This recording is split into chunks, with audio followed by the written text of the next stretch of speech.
2022 का जो बजट है उसमें से 38% भी खर्चा नहीं हुआ। क्या बात कर रहे हैं लोग? आपके पास एक मुस्लिम एमपी नहीं है, एक मुस्लिम मिनिस्टर नहीं है आपके पास। आए दिन गाली दी जाती है। जहां पर बीजेपी सत्ता में मीरा रोड में बुलडोजरों के जरिए आपने मुसलमानों के कारोबार को डिमोलिश कर दिया, घर को डिमोलिश कर दिया। हल्द्वानी में आपने एक मस्जिद को शहीद कर दिया। ये क्या है? ये तो सब आई वॉश है, ये सब ड्रामा है, ये फसाड है एकदम। हिमंता विश्व शर्मा जैसा कल तेलंगाना में उन्होंने कहा कि उठने वाले और रजाकारों को चाहने वालों को वोट नहीं चाहिए। तो हेमंत बिस्वा शर्मा कल कुर्ता पहने हुए थे ना। हेमंत बिस्वा शर्मा कुर्ता नहीं पहनना चाहिए, क्योंकि कुर्ता कौन दिया? कुर्ता नहीं पहनना चाहिए उनको। वो प्याज खाते हैं ना, तो प्याज कौन दिया? कहां से प्याज आई?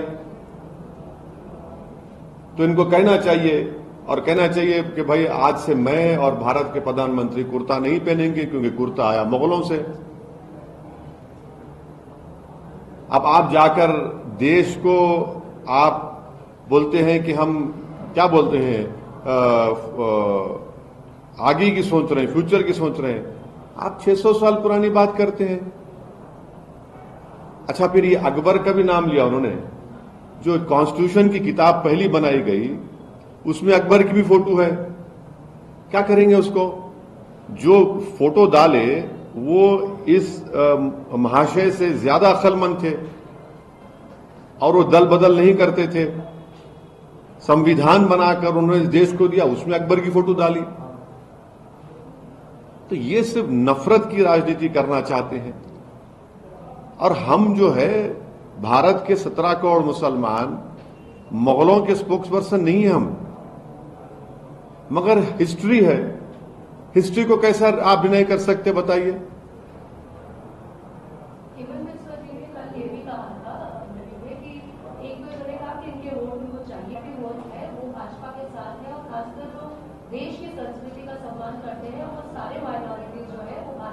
नहीं, संस्कृति के माने क्या है? संस्कृति के माने यह है कि मैं गोलवालकर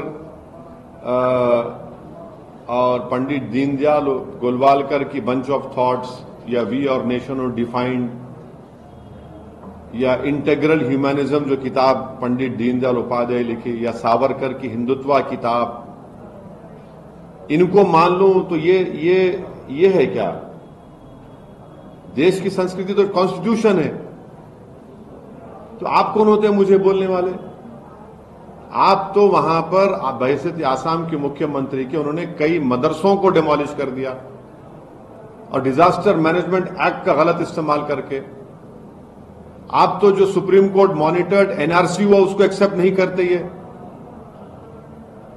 वहां पर उन्होंने कॉन्स्टिट्यूंसीज को जेरीमैंडरिंग करके रख दिया वहां पर, ताकि डेलिबरेटली मुसलमान ज्यादा ना जीत सके असेंबली चुनाव में। तो ये उनका हेट्रेड है। नोटिफिकेशन में कुछ सप्ताह बच रहे हैं सर, अपोजिशन एक तरफ से वीक हैं, लोग चर्चा कर रहे हैं। कल हिमंता विश्व शर्मा ने तेलंगाना को लेकर ये भी बोला कि शायद यहाँ 50 दिन के अंदर चुनाव हो जाए। खैर, अच्छा, अरे 50 दिन तो इसका मतलब वो हेमंत बिस्वा शर्मा शायद अनऑफिशियल इलेक्शन कमिश्नर बन चुके हैं क्या?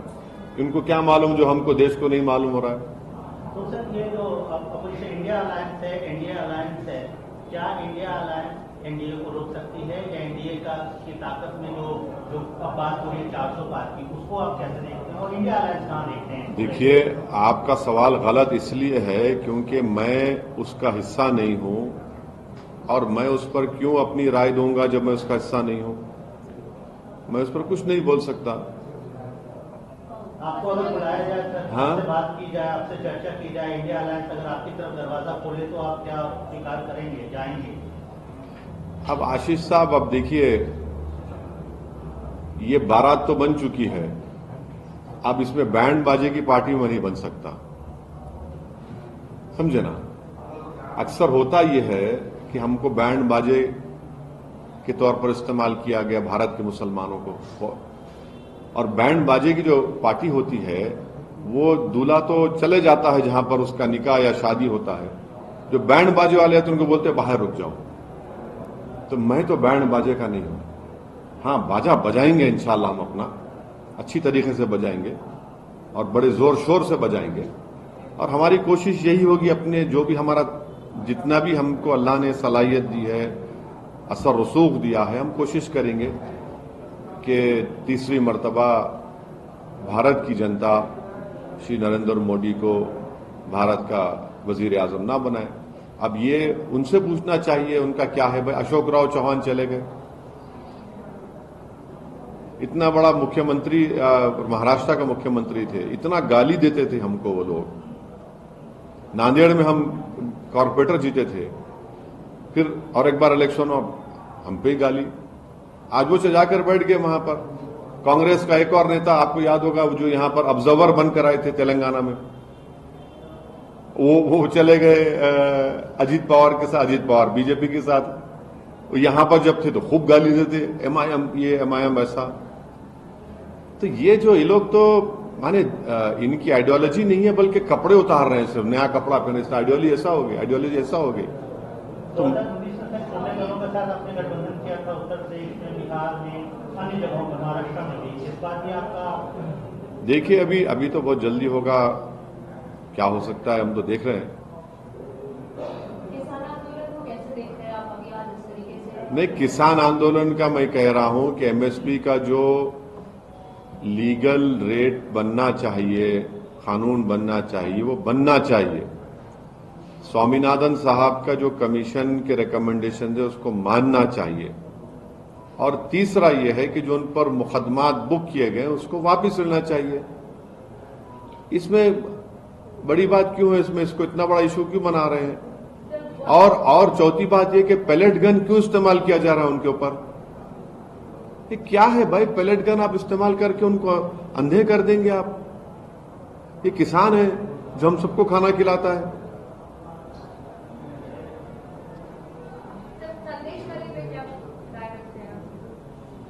आपकी राय तो अलग है, आप लोग तो उसको ऐसा दिखा रहे हैं कि मुसलमान जिम्मेदार है उसका।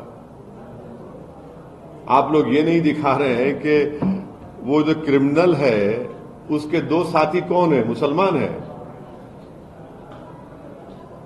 एक गलती हुई है, हम यकीनन उसमें जो खवातीन का, महिलाओं का एक्सप्लॉयटेशन जो हुआ इसका कंडेम करते हैं, मगर इसको आप हिंदू मुस्लिम करके दिखा रहे हैं। क्यों हिंदू मुस्लिम करके दिखा रहे हैं आप? यकीनन वहां की गवर्नमेंट का एक फेलियर है और उसको भी आप कम्युनल कलर दे रहे हैं। वो जो मेन एक्यूज्ड है, जो अभी फरार है, उनके दो साथी तो मुसलमान नहीं है ना। उसको हम जो भी अगर एक्सप्लॉयटेशन हुआ है उसको पूरी ताकत से हम कंडेम करते हैं।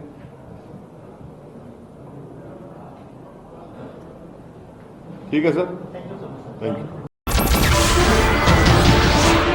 नमस्कार, मैं हूं मानक गुप्ता।